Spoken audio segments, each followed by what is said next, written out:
I'll never forget that day when April Johnson walked into our boutique shoe store. It was like a gust of wind had blown in, carrying with it an air of superiority that filled every corner of our elegant shop.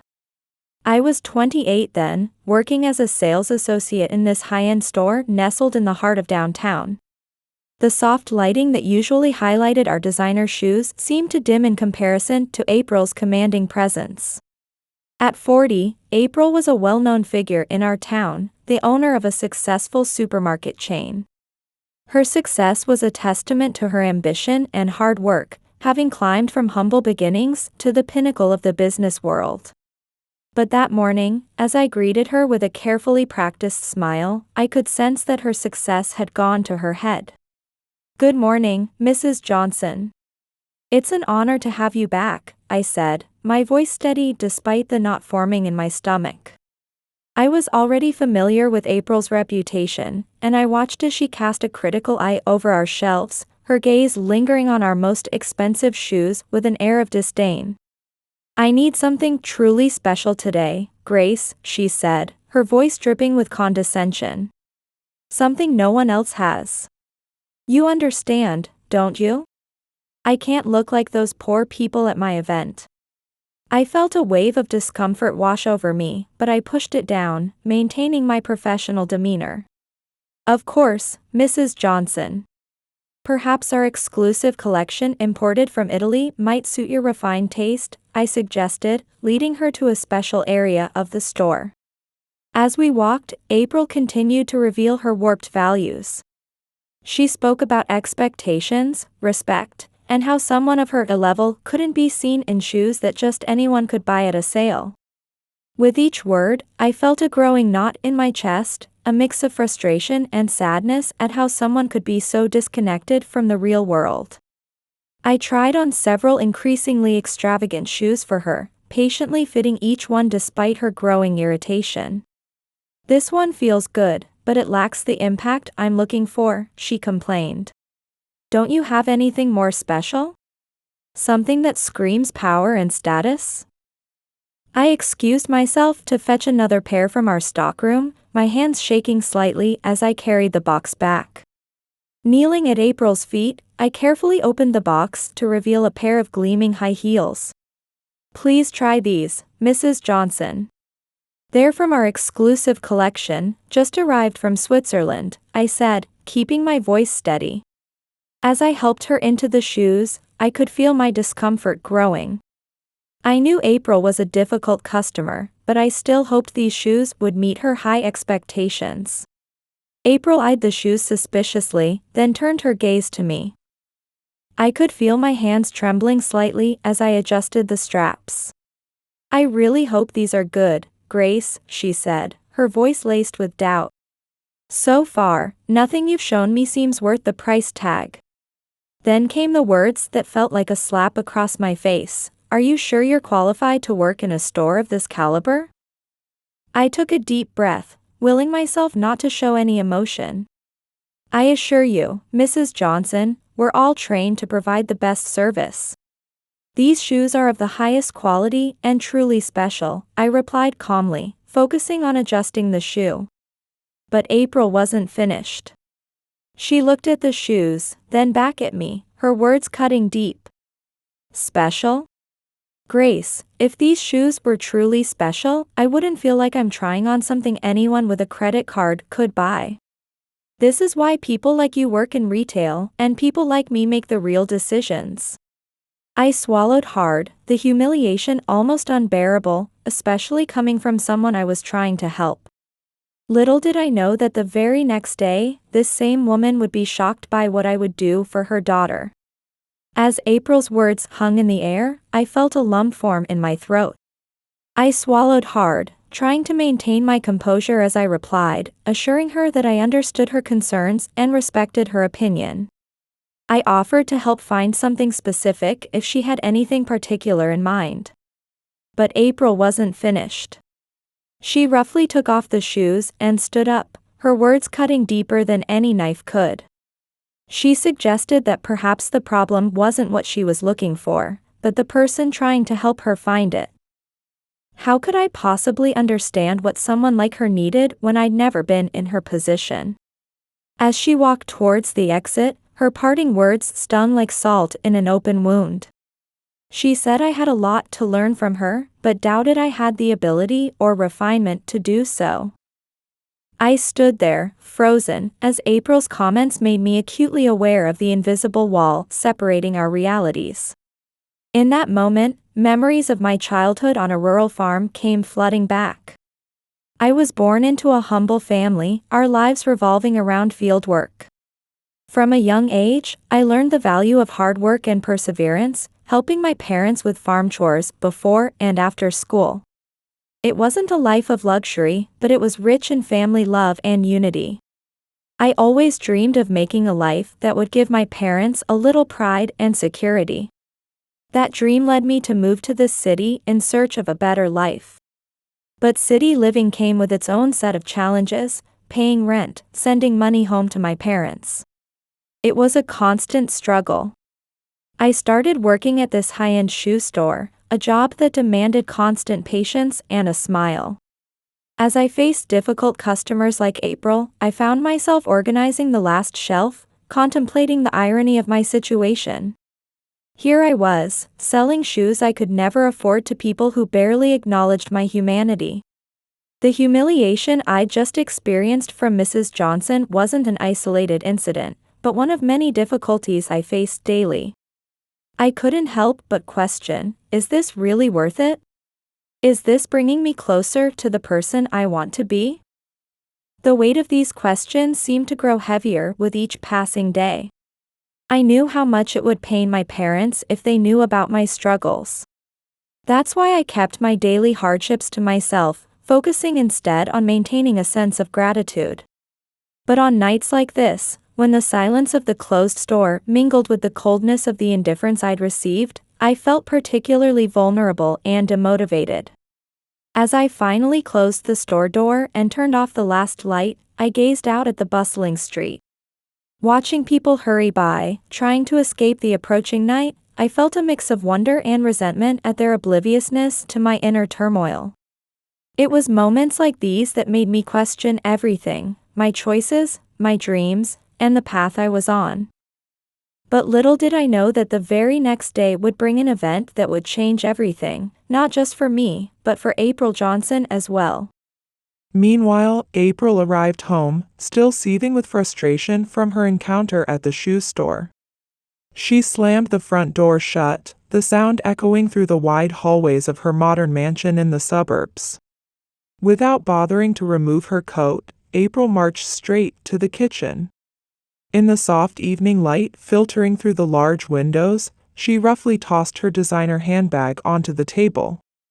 She then reached for a wine glass and filled it almost to the brim. Her movements were abrupt and filled with agitation.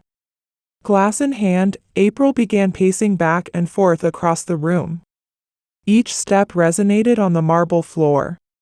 "People just don't understand," April muttered to herself, taking a large swig of wine. "I don't have time for incompetence or excuses. With how hard I work, nothing less than perfection is acceptable." April's mind drifted back to the disappointing shoes Grace had shown her, mixing with other minor frustrations from the day. She paused in front of the window, gazing out at the garden as dusk began to fall. "I deserve respect. I deserve the best. It's not my fault if they can't meet expectations." She continued talking to her distorted reflection in the window pane. The wine was starting to take effect, dulling the sharp edges of her irritation, but it couldn't entirely quell the heat of her discontent. At that moment, April's daughter Bella entered the kitchen. She was a bundle of energy and cheerfulness, a stark contrast to her mother's dark mood. "Mom, you're home," Bella exclaimed, running to April and throwing her arms around her. In that instant, April's irritation was replaced by affection for her daughter. April hugged Bella tightly, emotion welling up at the contact with her child. She took a deep breath, inhaling the familiar scent of Bella's children's shampoo that always brought her comfort. Bella, my darling. I'm so happy to see you, she whispered, her voice a mixture of love and relief. April sat down at the kitchen table, drawing Bella onto her lap. Tell me all about your day, sweetheart. As Bella cheerfully recounted her adventures at school, April reflected on her journey to motherhood. It had been 15 years of setbacks, a cycle of fertility treatments, and countless doctor's appointments. Each failure had felt like a devastating blow, and each new hope had been a test of her resilience in the face of adversity. When April finally became pregnant, the journey was filled with challenges and anxiety. Every ultrasound, every tiny kick Bella made in her womb, was a miracle to April, and she cherished each moment. Bella's father had been lovingly supportive, though he already had children from a previous marriage. For April, there was a strong desire to complete her own family, to share the experience of being a birth mother rather than a stepmother. Bella was the center of April's universe, a dream come true. April was almost afraid to believe that this dream had become a reality. She remembered the nights during her pregnancy when she couldn't sleep, constantly caressing her belly and promising her unborn baby that she would be the best mother in the world. After Bella finished talking about the drawing she made at school, April confessed, "Bella, Mommy had a very difficult day today. But listening to your stories has made me feel so much better." April planted a grateful kiss on Bella's forehead, appreciating the peace and simplicity of the moment. Bella gazed at her mother with large green eyes, a mirror image of April's own. "When I grow up, I want to be strong and smart like you, Mommy," Bella said with a serious face, making April smile. Despite the worries still lingering in her heart, April hugged Bella even tighter. April felt a determination that no matter what happened, she would do anything to protect Bella's happiness and safety. The next morning, April's kitchen was filled with a pleasant aroma. The scent of fresh coffee mingled with the sweet smell of pancakes, creating a warm and inviting atmosphere. April, already dressed for work, focused on preparing a nutritious breakfast for Bella. She wanted her daughter to start the day energetic and happy. Bella came downstairs still sleepy, wearing unicorn-patterned pajamas. Her blonde hair was tousled from sleep, and she gave a drowsy smile at the sight of her favorite foods laid out on the breakfast table. "Mom, is all this for me?" Bella exclaimed, her eyes sparkling.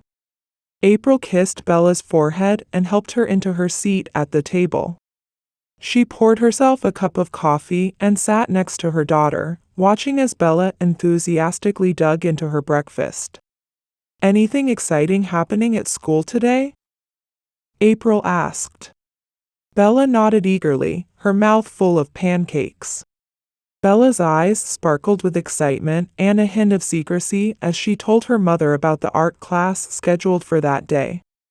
She explained that they were starting a Mother's Day project, and she planned to make something special for her mom. April felt a warm sensation in her heart as she listened to Bella's words. "That's wonderful, Bella. I can't wait to see what you create," April replied, her heart filling with love and gratitude for her daughter. During breakfast, their conversation centered around Bella's project plans, with April offering ideas and words of encouragement. After breakfast, April helped Bella prepare for school, carefully selecting her clothes and brushing her hair. As she braided Bella's blonde hair, April felt that these small daily rituals were strengthening the bond between mother and daughter. These quiet moments were a respite for April, allowing her to forget the tensions and worries of the outside world. Once ready, April and Bella left the house hand in hand. April walked Bella to the car, discussing what the day might bring. After dropping Bella off at school, April hugged her tightly and said, "Have a wonderful day, my darling. Learn a lot and have fun." April felt a slight hesitation as she let go of Bella.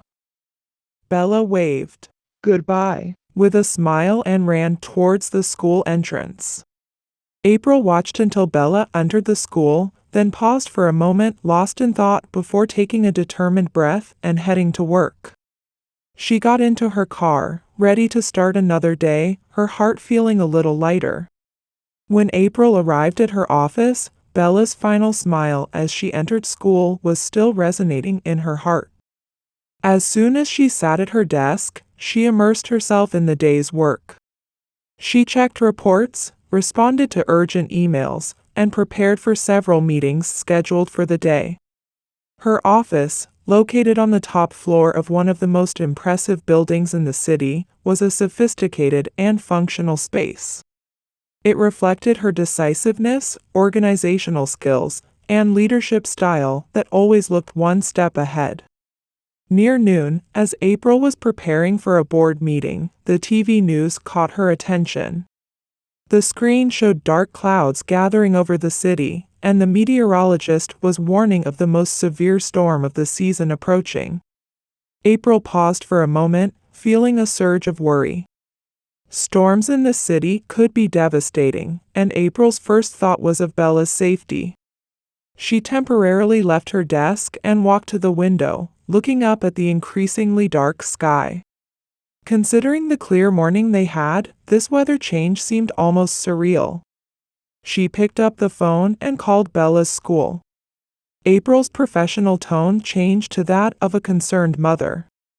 She introduced herself as April Johnson and explained that she was calling to check if they were aware of the approaching storm and what preparations were in place to ensure the children's safety. The secretary who answered the phone reassured April that the school was prepared for the storm and all safety procedures were being implemented. Though somewhat relieved, April still felt uneasy as she thanked the secretary and ended the call. Her mind continued to race, wondering if there was anything more she could do to ensure her daughter's safety. Time seemed to crawl by.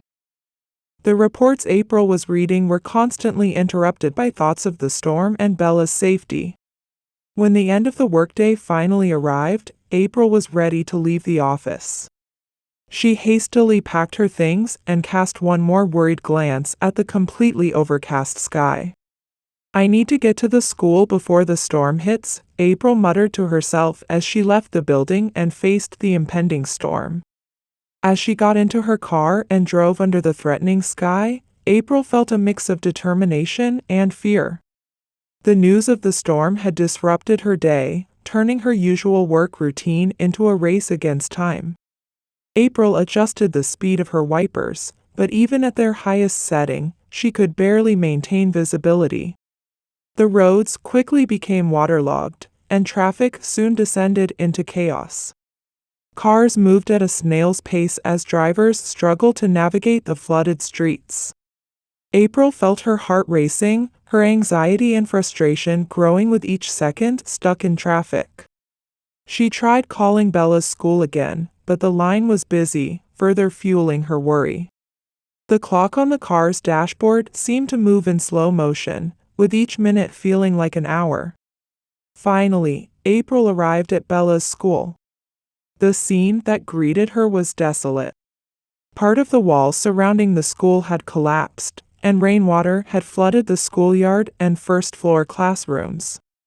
Parents and teachers huddled in small groups, their faces etched with worry and fear. April leapt out of her car and ran towards the gate, her chest tightening at the sight before her.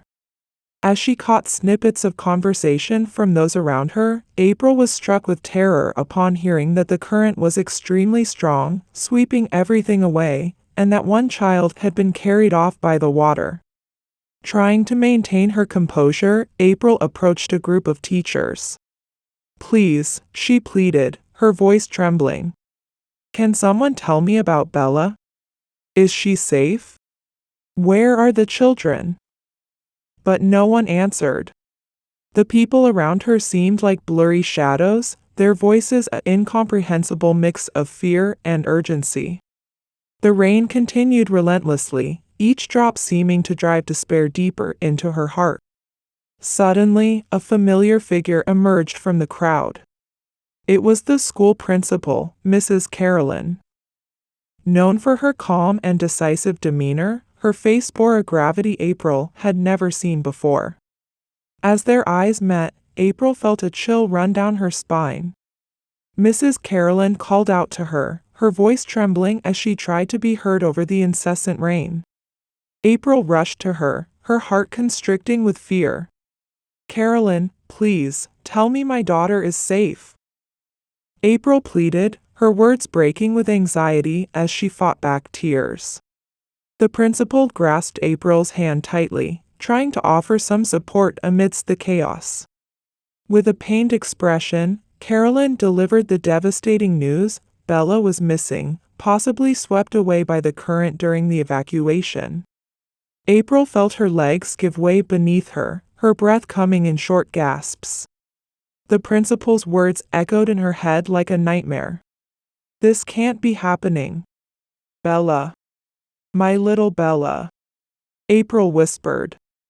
As reality slowly sank in, tears mingled with the rain on her face, each drop a mixture of despair and unbelievable reality.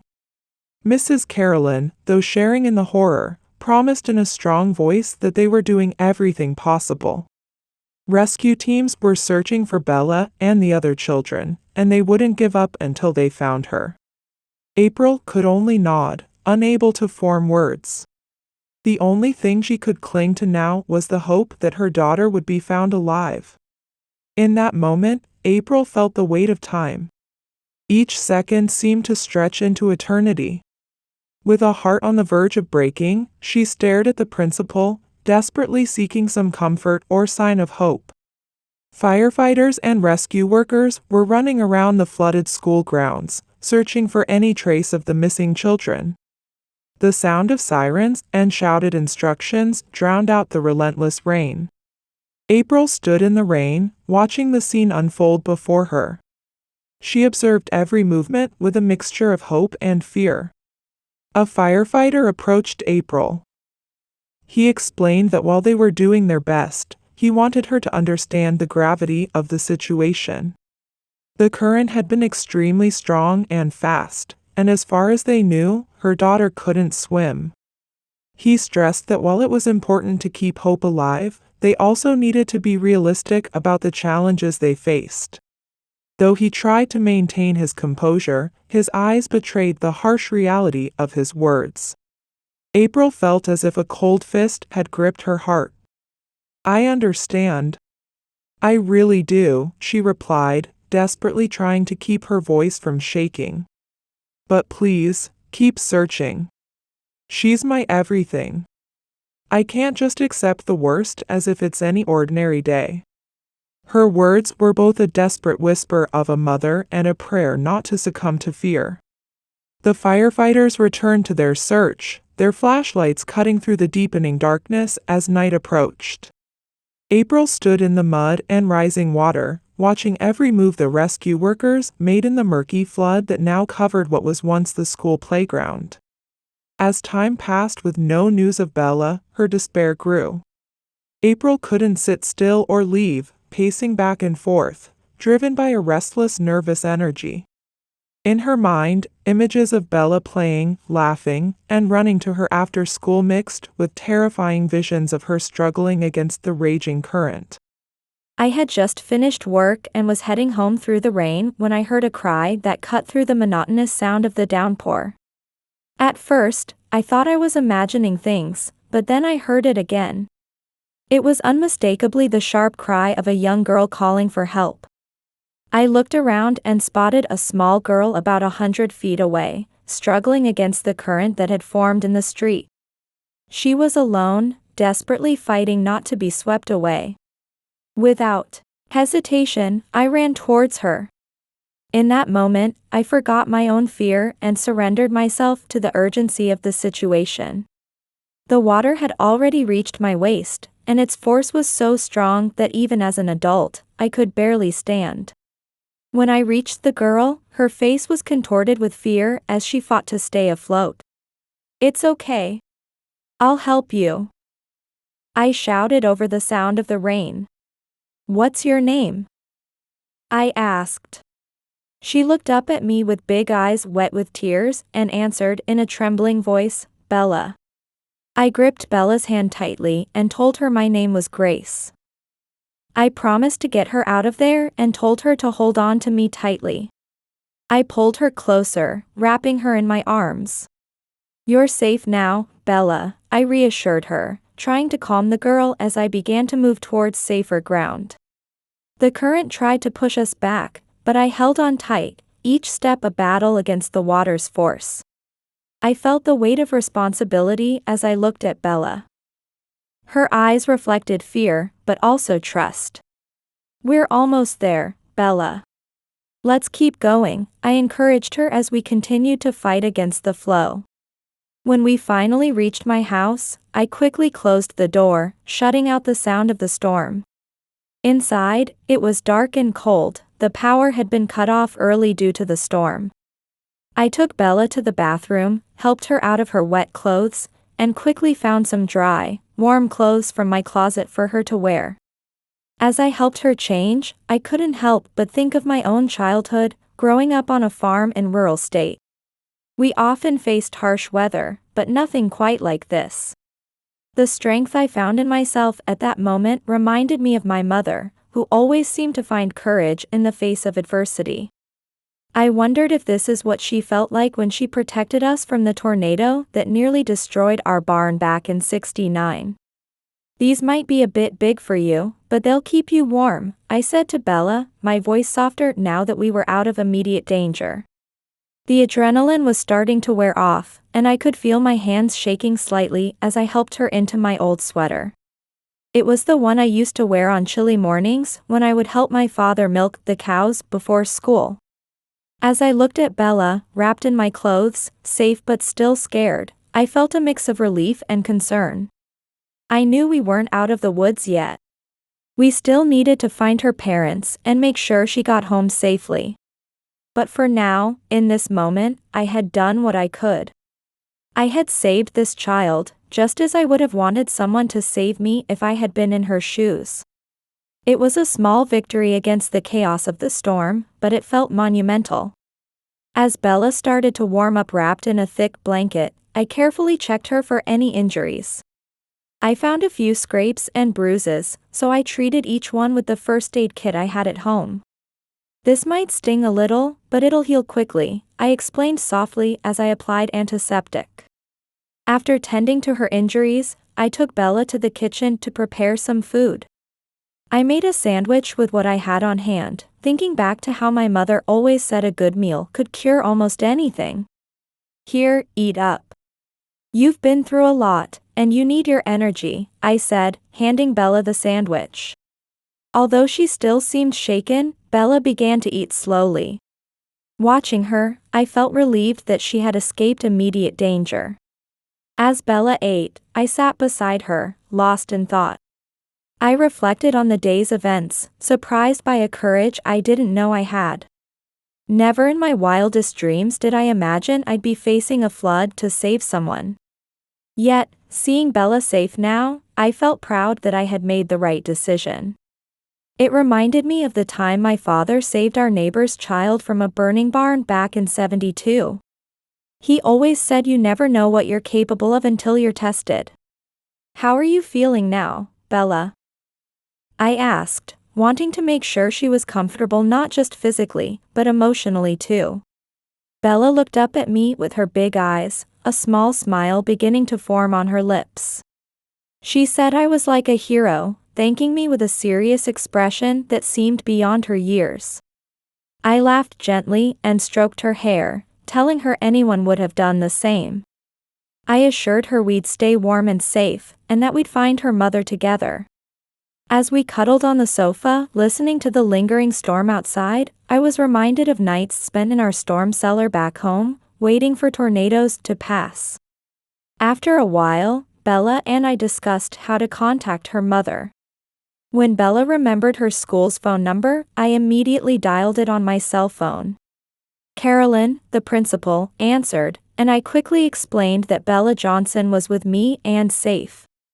I could hear the relief in Carolyn's voice as she called it wonderful news.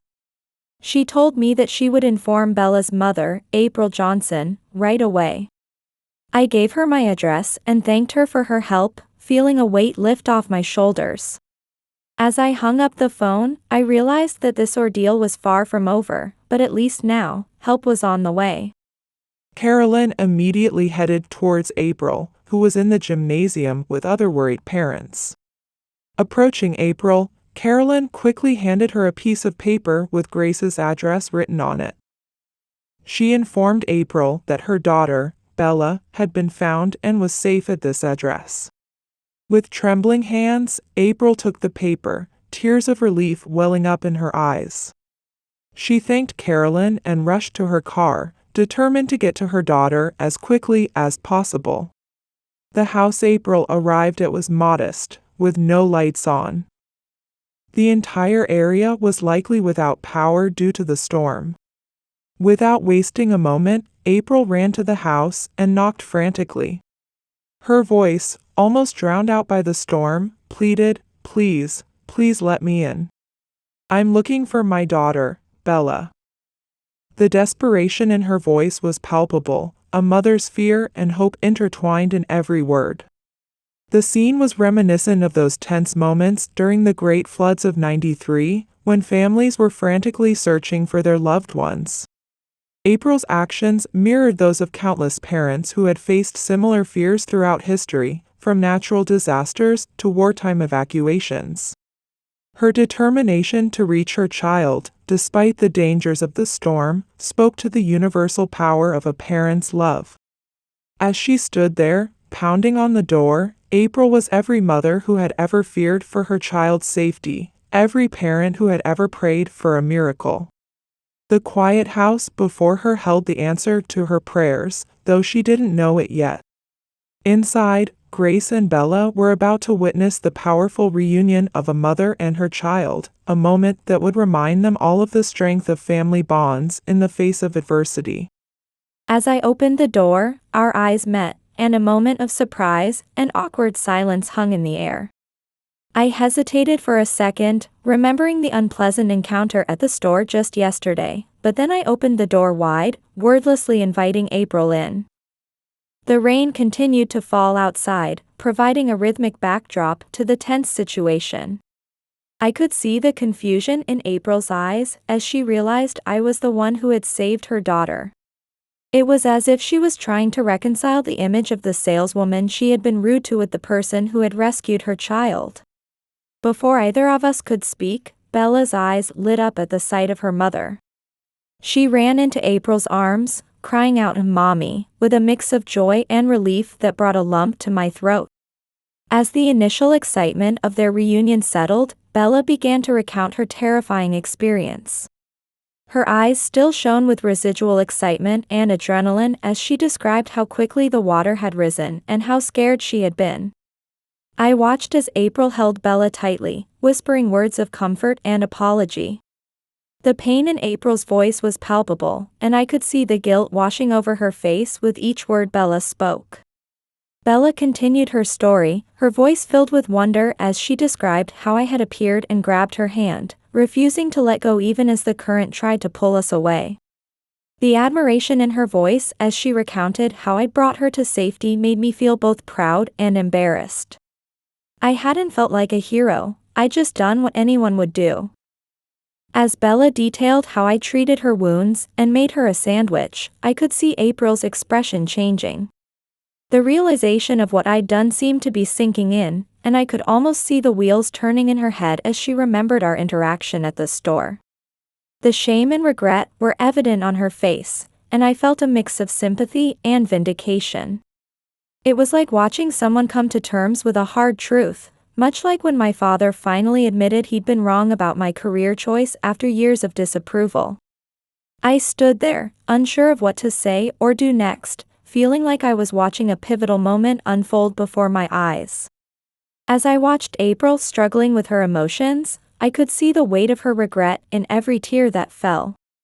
She was trying to meet my eyes, but the guilt seemed to make it almost unbearable for her. I heard her whisper, almost to herself, about how terribly she had treated me, despite my saving her daughter. The silence that fell between us was heavy, broken only by the sound of the rain outside. I could almost hear April's heartbeat, pounding with the realization of her mistake.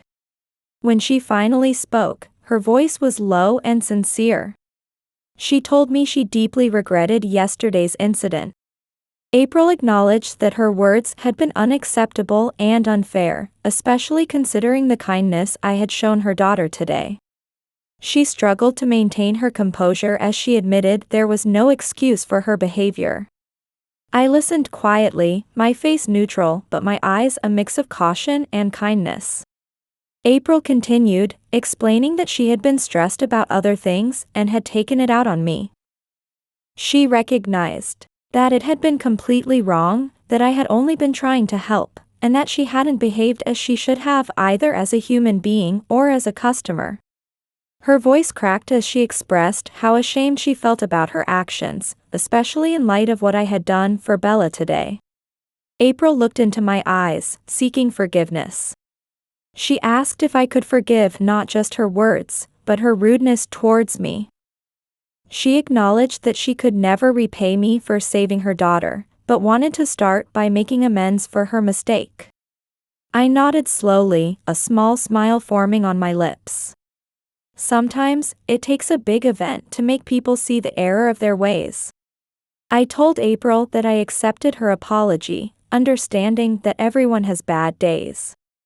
I emphasized that what really mattered now was that Bella was safe. But I felt I needed to say something important.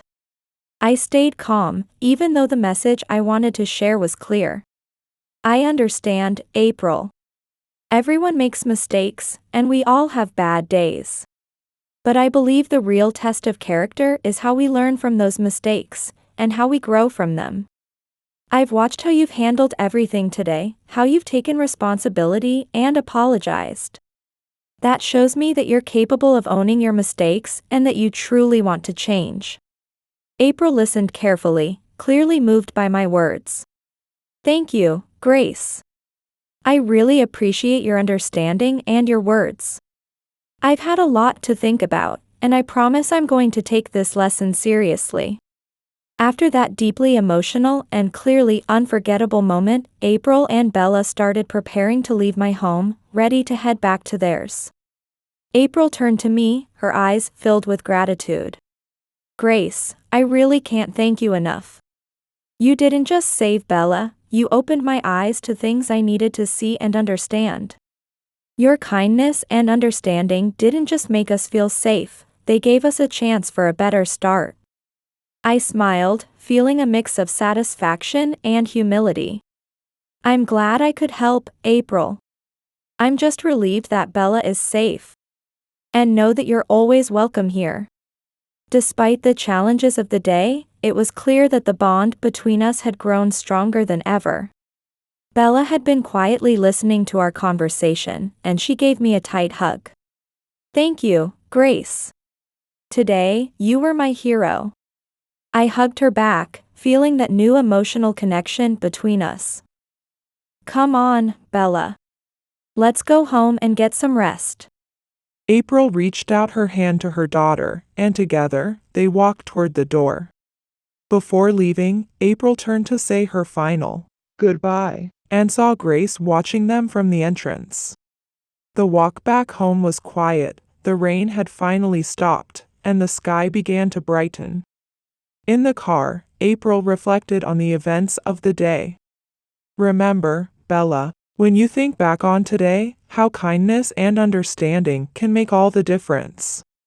She said this while glancing at her daughter through the rearview mirror. Bella smiled and nodded. I'll remember, Mom. I'm just glad we're heading home together. That simple statement brought warmth to April's heart.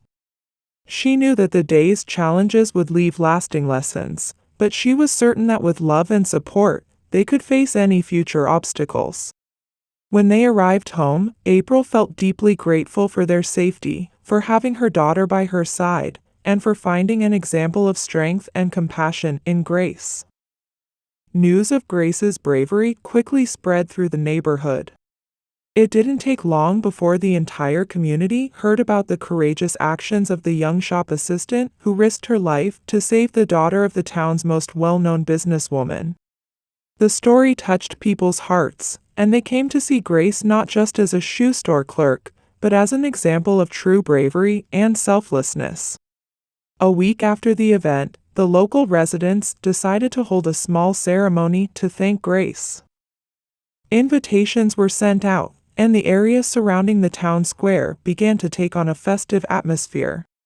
Flags were raised, and messages of gratitude and recognition were displayed in prominent places, all filled with words of praise for Grace.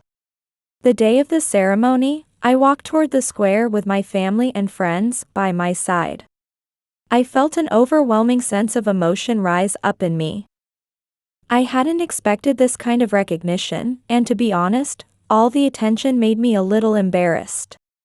As we got closer, I could hear the murmurs of admiration and respect from the crowd that had gathered to celebrate my act of courage.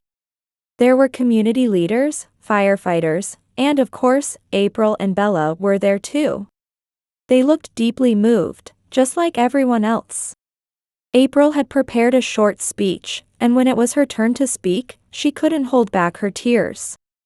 She said that we were all there to honor a special woman with courage and compassion. She looked at me and said, "Grace, your actions on that rainy day saved Bella's life and brought light to a terrible situation. You touched all of us, and we are deeply grateful." Hearing her words made my heart swell. After her speech, I was called to the center of the square, where I was given a commemorative plaque and a symbol of gratitude from the community. As I looked around at the smiling faces, the applause echoing around me, I felt a wave of pride wash over me, but also a sense of responsibility.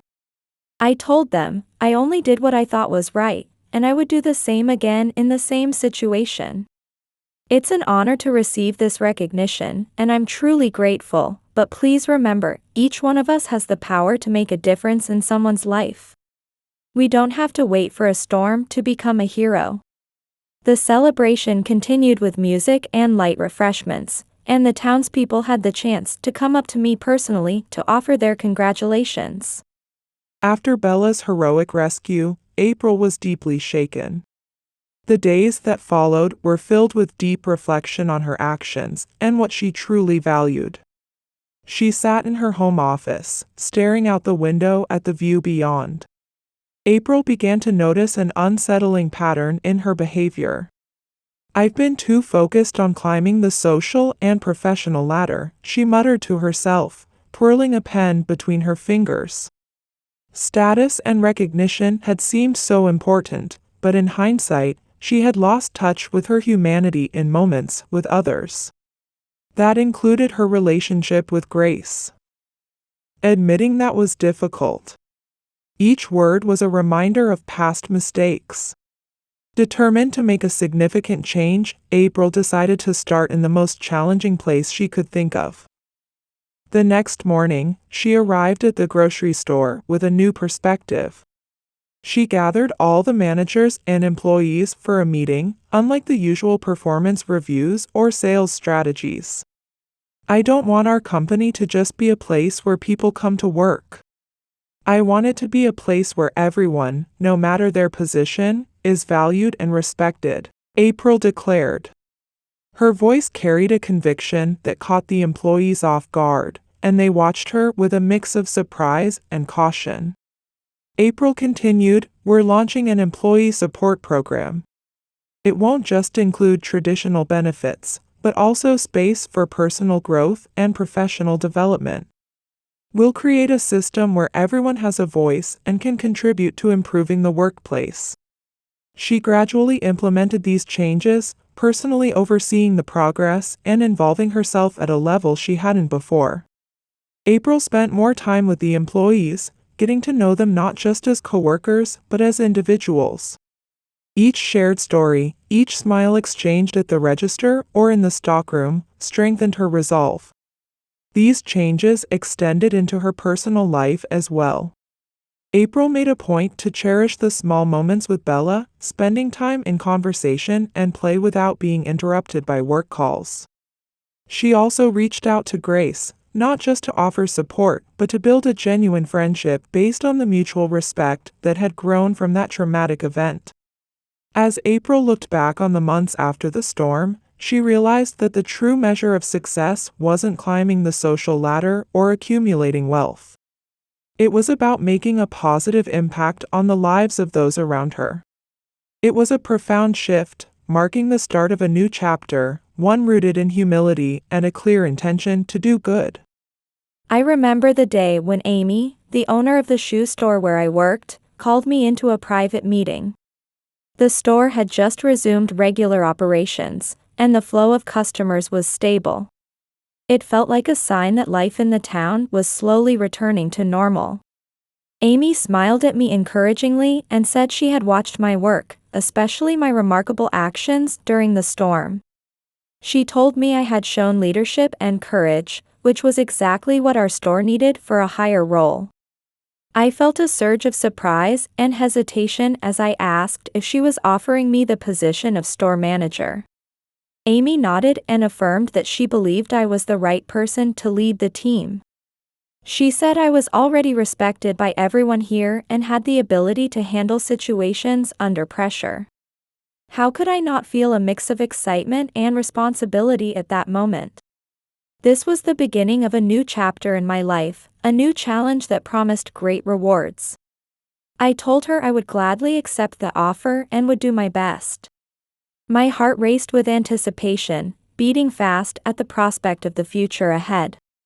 Not long after, we organized a special event to celebrate my promotion and the arrival of a new collection of shoes. April and Bella were invited as honorary guests, making the occasion not just a commercial celebration but a symbol of our rekindled strong friendship. The store was elegantly decorated, showcasing the new shoe line. Standing beside April and Bella, we exchanged laughter and comments about each passing model. April looked at me with admiration and said it was wonderful to see things changing for the better. She praised me for the great job I was doing.